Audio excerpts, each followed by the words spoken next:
Hello there. It is 5:57 p.m. on Monday the 13th of April 2026, and I am in Charlottesville, Virginia. My logistics have so far panned out, and honestly, if I had to design like the perfect place to drink in public, I think it would be very similar to the actual environment that I'm currently in here. The Amtrak station here in Charlottesville is just kind of a little nestled away area. This is like the kind of area like I look for when I'm trying to find a place to stealth camp. Like, I don't know if I would actually feel comfortable sleeping here. Well, if I got creative, I probably could find some good little nooks. But I will say, honestly, I'm very glad that I don't have to sleep here. I was kind of celebrating that a little bit while I was on the bus. I was like, I don't think that I'm going to sleep really well tonight because I'm going to be on the Amtrak in coach. And I think, it's going to be uncomfortable and the temperature is probably going to be all messed up. And who even knows? I have no idea what I'm in for this evening. And on top of not being able to sleep well, I'm not going to sleep very much, which is kind of like a good thing, I guess, because it's like, well, if I can't sleep well, then at least I'm not sleeping very long. Oh, here's a dude who's also drinking. Dude, I'm telling you. It's like moths to a flame, my dude. You find a good spot, a good nice little chill area where you can do a little bit of people watching and enjoy the nature, as it were. It's hard to say no, my dude. It's hard not to crack open a nice Budweiser King of Beers with a little supplementary action with some wine. I wasn't thinking that I was going to eat much of a meal tonight, but if I get a certain type of toasty, I might change my mind. Last day of my vacation, you know what I'm saying? But yeah, I had a good time since my last clip. What was I even doing? I feel like I need to prepare myself for defensive strategies in case this is not a nice drunk person, but he looks fine from a distance, but you don't ever want to be unprepared, you know what I'm saying? Fortune favors the brave, as they say. What's up, my dude? Dude, this is a good spot to just chill, right? Oh, yeah. Yeah. I saw you down there. I was like, I think this guy's doing the same thing I'm doing. Oh, yeah. Yeah. Get my goddamn drink on. That's what I'm saying, right? Enjoy. Thank you. So, yeah. I was visited by the muse a little bit after making my last clip. And, I'll be happy to report back. But before we get into that, let me explain, or rather recap, how I was able to actually spend, what was it? I guess I was there for 5 hours. What would you do? Here's an interesting thought experiment. Let's just assume that the rules of the game are that you can, well, actually, I guess I probably spent close to $30 while I was there. So let's say you are stuck in your average American shopping center plaza. You can't go anywhere for 5 hours and you can spend $30. What would you do to maximize that $30 so that you could, entertain yourself, For me, basically, I ended up walking about 10 miles today. And a good portion of that was just in pursuit of killing time. I think, as I mentioned earlier, it was only 5 miles for me to walk from Waynesboro to the bus stop in Waynesboro Town Center. And so I got there. I left my dude E.T. at the diner where we got treated to breakfast by an anonymous stranger, an angel.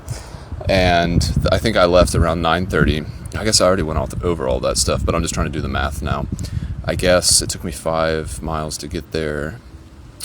I was probably there. I don't want to do myself a disservice and say that it took me 2 hours to do 5 miles because I know that's not possible. Not with these legs, my dude. But so I did a little lap. I was doing a little bit of a scavenger hunt, and I didn't find any money. I didn't find any cigarettes, but I did find a discarded broken phone, which I count as a 33% victory for the scavenger hunt that I was kind of generally on, And what else? I don't know. I think I just kind of puttered around. I think I did maybe an additional 2+ miles, just kind of circumnavigating the plaza, going into its nooks and crannies to see if any money had been blown into a corner of a wall that would otherwise have no reason for any human being to come by and investigate. And then ultimately I was like, well, I just had a coffee, but maybe I'll have a matcha latte from Dunkin' Donuts because I'm bougie. And so I did. I went to Dunkin' Donuts and I redid my digital needfuls, including posting the episode that I made earlier today.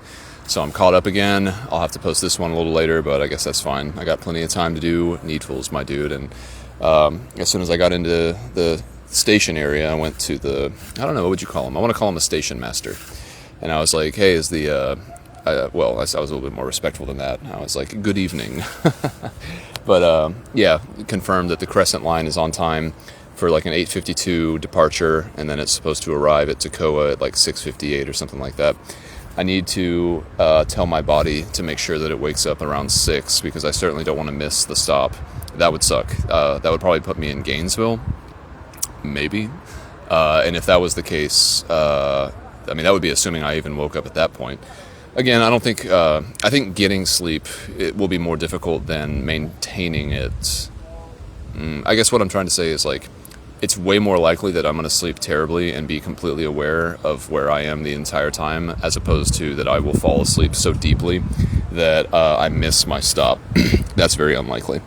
So, hey, that's great. That was also a strategy when I would stealth camp, There's a freaking big old wasp right next to my leg. My sister would be freaking out. I just want this guy to go away. Go away. And he did. But strategy. What was I talking about? Oh yeah, sometimes when I was stealth camping, I would kind of maybe, as soon as I determined that a place was acceptable, I would be like, okay, like how do I, depending on the time, like how can I make sure that it's maybe 15% less comfortable than it might otherwise be, so that I can be more easily aroused from sleep and also have less of an impetus to sleep in. That's not really usually much of a problem, especially stealth camping in towns. You kind of go to sleep with a low-level cortisol drip and you kind of wake up with the exact same thing. It's funny because you hear, a bunch of disembodied sounds when you're camping in the woods, and those have their own possible scary reality. But when it comes to camping in town, all the sounds that you hear, they have a completely different possible origin that is equally terrifying, if not more so. Two-legged creatures, I would certainly contend, are much more scary and formidable in the dark hours than the four-legged creatures. At least you have a chance with a four-legged creature of there's no malicious intent. Human beings can have malicious intent, and that really changes the equation of the situation you can get yourself in. But anyway, so I don't think I'll sleep well. And that's perfectly well. I don't want to sleep well. I'm looking forward to this weird hypnagogic state of this strange, liminal, not quite awake, not quite asleep, whatever it is, kind of a situation. You know what I'm saying? I think that you do. But yeah, so I went to Dunkin' Donuts, did my digital needfuls. I was there for, let's say, closer to an hour than not. And I had gotten a bit of a wild hair. I was like, ooh, it'd be really fun. And I was like, what? And I was like, it'd be really fun to reorganize my backpack so that everything is optimized for tomorrow, which really was not much of a overhaul from the current general state of the backpack, but for sure it felt extra rewarding to move a few things around, mostly food items, like putting them, everything that I know I'm not going to need, like honey and breakfast essentials and my water collection bags. I don't need any of that stuff to be anywhere close to my most accessible pockets. So I moved all that stuff around, and now I have a very streamlined setup that I will be able to just very quickly access important things. So, I was cruising, I was digging some good music, I was going through all my stuff, putting it in the order that I would prefer, and yeah, took a little stroll down a road that I thought might reconnect me to a different road, and it didn't. So that was a bit of a dead end, which was fine. I actually got a little paranoid that someone might call the police because I was just walking on this, like, it was undeveloped land that at least had, like, cars could drive through it. It was like, I don't know if it was residentially zoned or commercially zoned, but it was just property that was for sale. And I didn't think that it would go as far back as it did, but it seemed like it was parallel to the road that I would need to take in order to go over to the Sheetz grocery or gas station, which is my favorite gas station ever. They don't really have a lot of Sheetz in the southeast, but here in sort of like the mid-Atlantic region, Sheetz and Wawa, those start to pop up.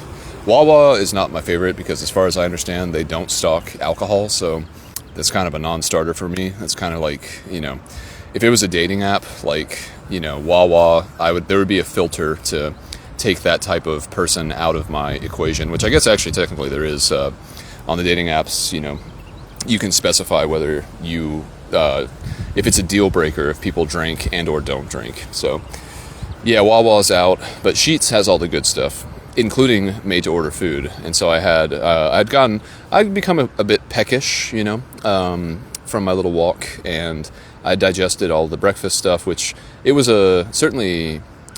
an adequate portion for breakfast. I was impressed that I was so satisfied with how much food there was, because initially when I saw it, I was like, I could do with this being like 1.5 times larger volume than it is, but I'll take it because it is what it is. And anyway, all that is to say, I got hungry. So I had 2 breakfast sandwiches and was able to fill up my water, and then I headed back to the bus stop.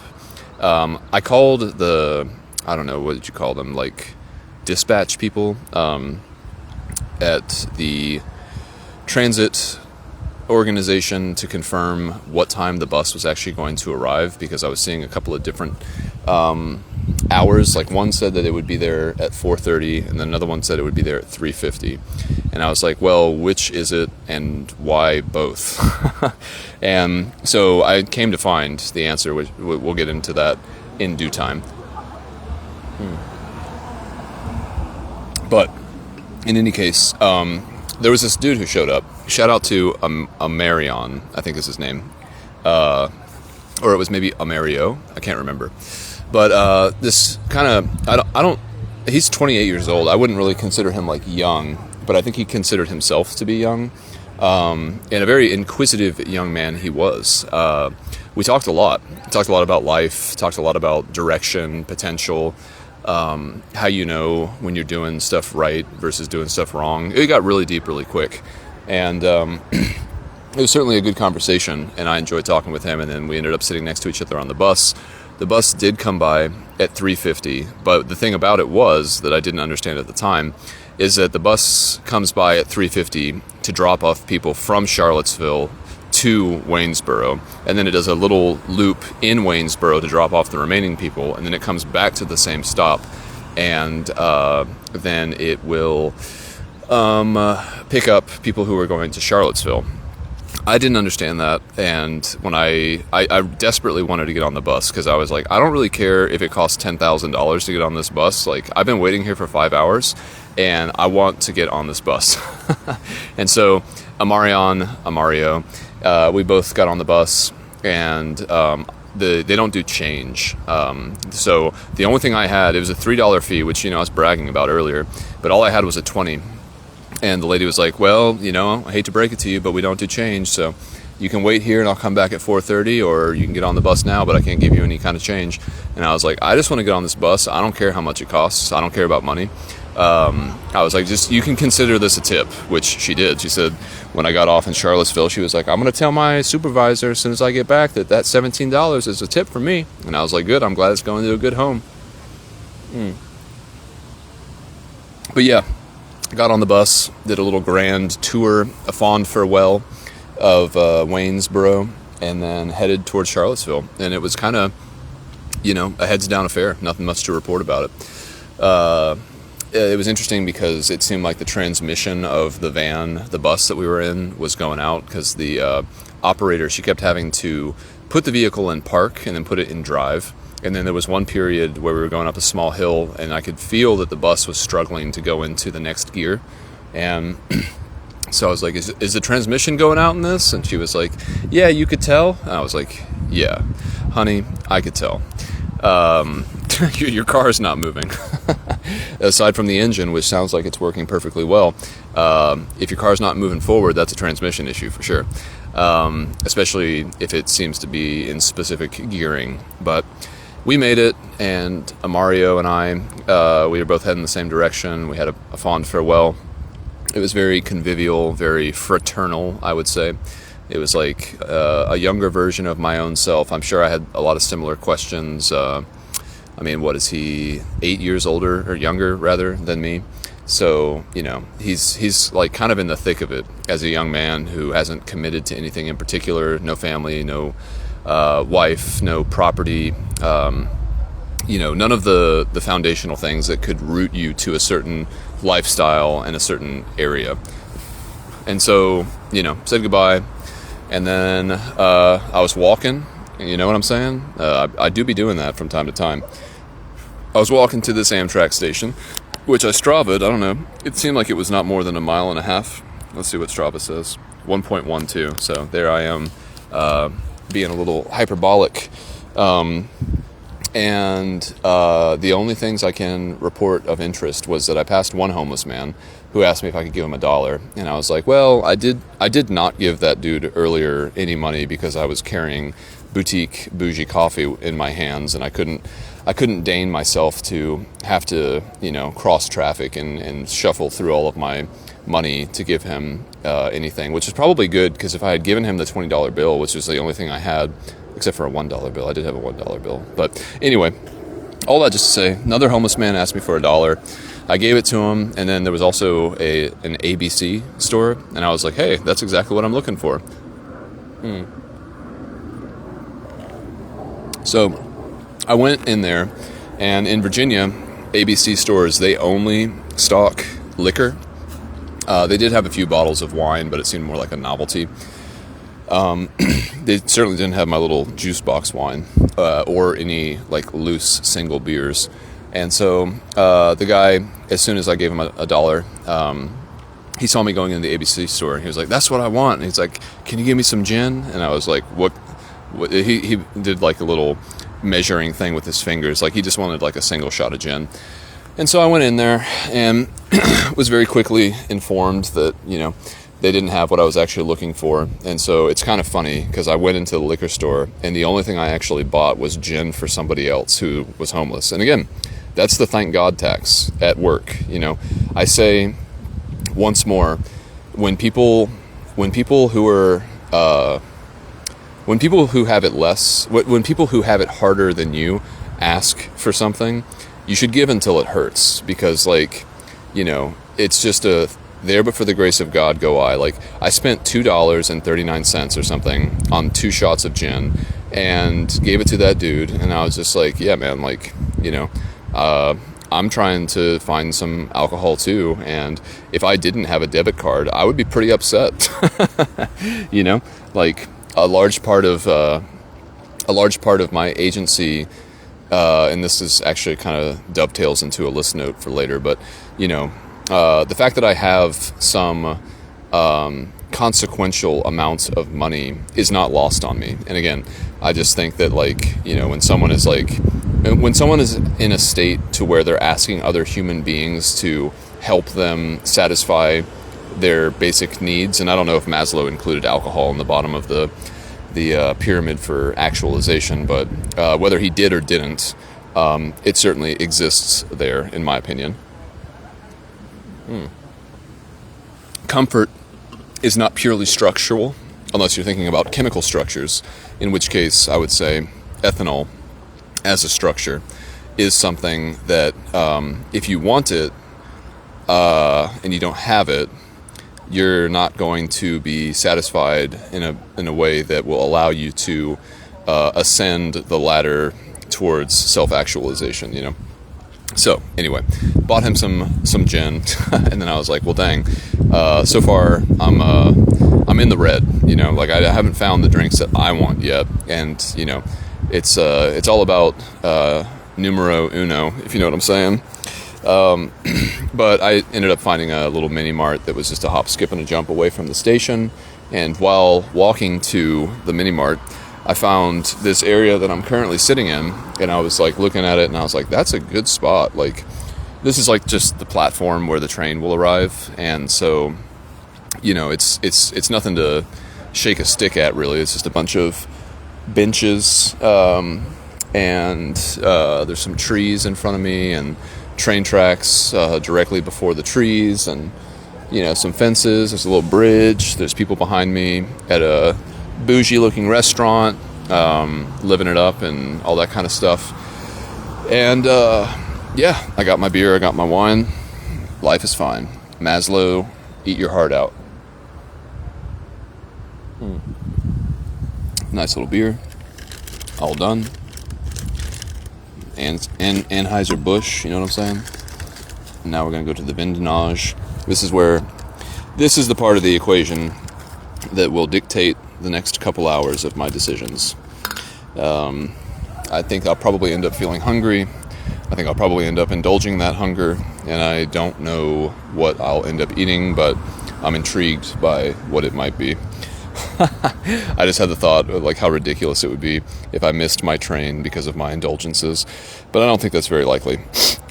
Amario, one of the first things he said to me when we met was that he had recently missed his flight to Honduras. He was going to go down there just to kind of hang out and just exist. And, you know, I've never missed a flight before, but I know what it feels like to think that you might. And that's certainly not like a very comfortable feeling. It's not something that I would take if you were able to put it into a bottle, you know, that anxiety of like a very important schedule, which I guess is kind of like what I'm dealing with a little bit right now with the train and everything. But having made the bus, which was like the biggest variable, because again, there was like confusion about what exactly the stipulations of the travel were. You know, when I was talking to the person earlier on the phone about the schedule, I was asking, first of all, I did ask if they would make change, and she said yes, which was not correct.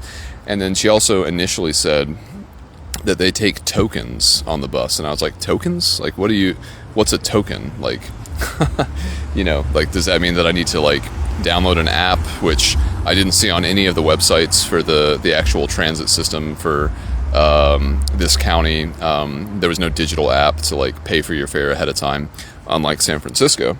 All right, now we're into the vendinage Chardonnay, and this is a little bit chilled, you know.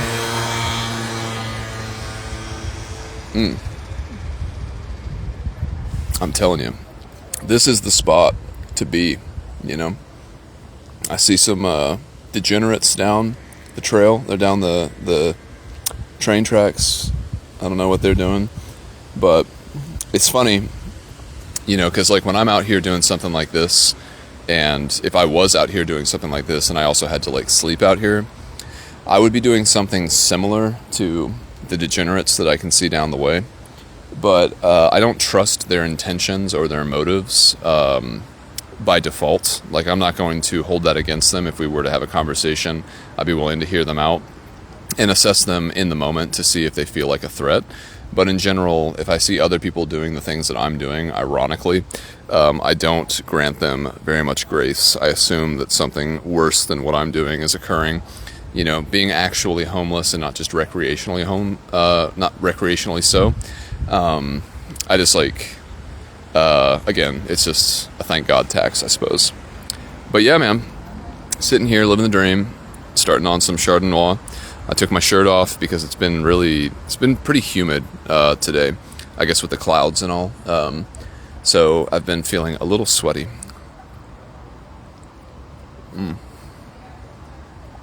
No worse than anything else I've been experiencing while I've been out here. But I do have some list items. Go ahead and stop this Strava. I don't really care. Yeah, let's do this picture. That's a good one. Let's see. Some list items. I've talked more than I thought I even would. Yeah, so my last $20 turned into a $17 tip.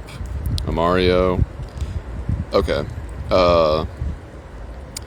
Okay. So, yeah, just 2 items on my list.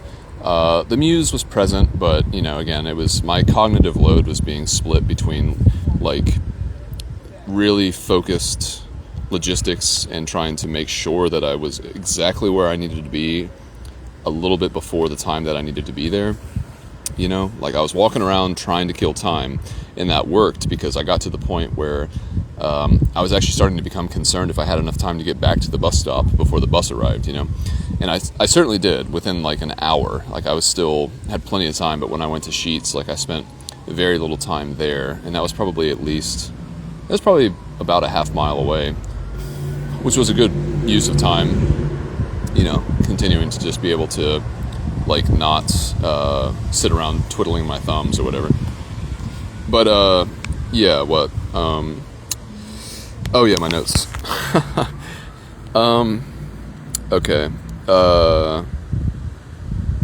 So, I love Harmontown, right? And Dan Harmon is really funny, right? Dan Harmon is so funny. How funny is he? Dan Harmon is so funny that even in the midst of the worst illness I've had in recent memory, when I was sick in the woods, I was still laughing in between retches, that show, every episode of that show is just it's so funny and so comforting and so safe feeling. I have a real parasocial relationship with that show as a quantifiable entity in my life that is primarily used for soothing. And Dan Harmon is hilarious, and one of the things that I think is most funny about his general presentation of himself is that he didn't grow up wealthy, but then he became a multi-millionaire later in life, and so he has an interesting kind of unnatural, uncommon relationship to money. And he would often brag in a way that was so stupid and so pig-headed that it was really funny to me. And one of the sentiments in general that he kind of would espouse is that money, it's a consideration for the impoverished only. If you're counting money and you're hoarding money and money means something to you, even if you have a lot of it, if it means more to you than what you could exchange for it, if the pursuit of money in and of itself is more valuable than what the money represents in terms of what you can get by utilizing it in a productive way, you are a poor person, whether you have 2 dimes that you're rubbing together and that's the extent of your fortune and you would rather die than give up those 2 otherwise worthless pieces of metal, or if your bank account has more zeros than there are observable atoms in the universe.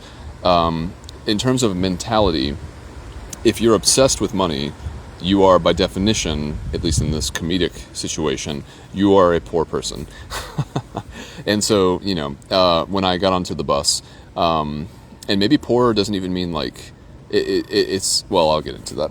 When I spent $20 for a $3 ride, there was an understandable part of myself that protested at that. I was like, oh man, $17? I probably could have used that more wisely, or at least maybe not even wisely, but I could have bought my drinks with it tonight, but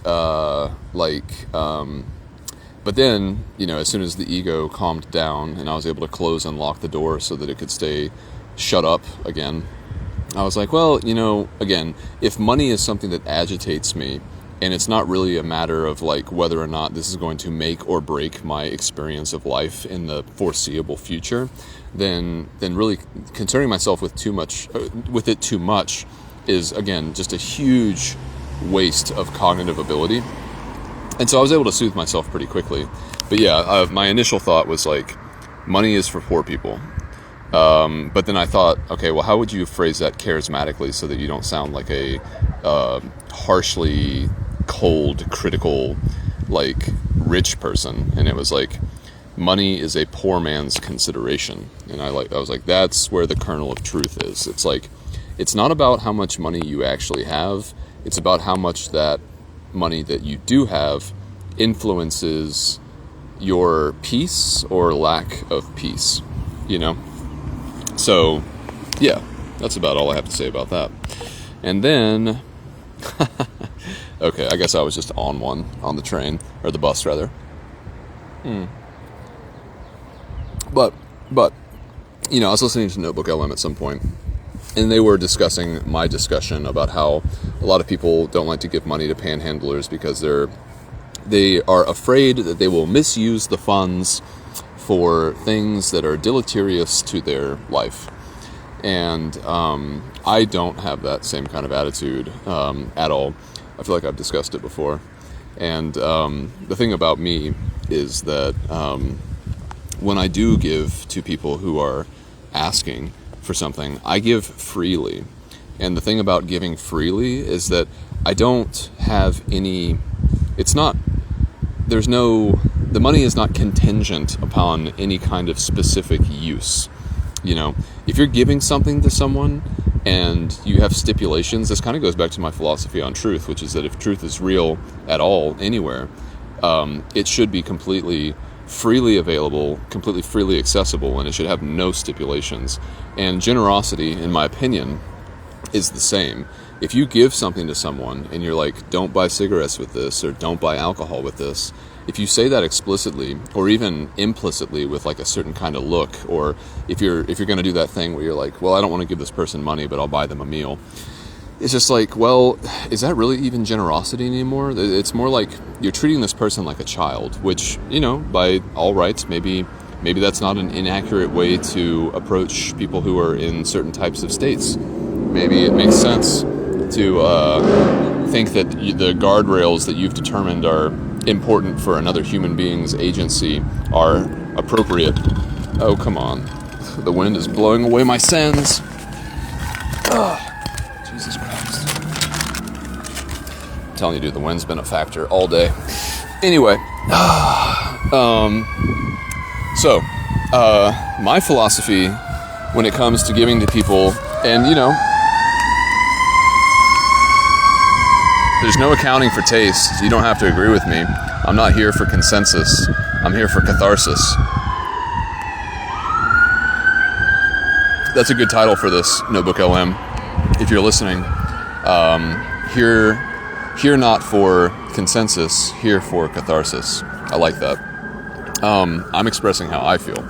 And so my sentiment, either implicitly or sometimes explicitly, I say, you know, when I give someone money, I say, if you don't buy drugs or alcohol with this, I will buy drugs and alcohol with this. So this money is earmarked for excise, you know, like this is supposed to be something that I am giving because I see a fellow human being who is like desiring a certain type of relief from reality, and I know what it feels like to desire that. But uniquely, I do not know what it feels like to have the desire to escape life a little bit and not be able to achieve it. And that's the thing that I lament. It's like, look, if you want to spend this on drugs or alcohol, I'm not going to fault you for that. I don't want to encourage quote unquote bad behavior, but I don't want you to think that that's out of bounds for what I'm trying to do, because, you know,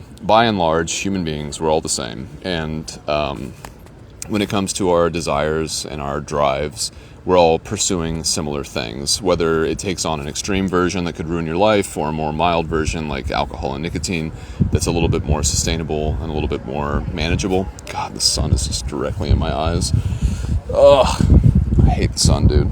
If anyone ever runs on a platform to like move the sun out further from the earth, I will vote for them as a single issue voter. I don't care what their politics are. They could be the worst, abominable human scum to ever exist on planet Earth, but if they agree with me that the sun is too close, you got my vote, my dude. Easy. Easy. So yeah, generosity with strings is not generosity. That's performative That's a human being trying to appear righteous by manipulation, and I don't agree with that. Not that it matters that if I do or don't, but for me personally, that's not what I'm about. You know what I'm saying? I think that you do. So I'm excited to see what Notebook LM says about this, because this has been a wild ride, my dude. And so, yeah, let's see what they say. Shout out to my parents. Love you. Bye.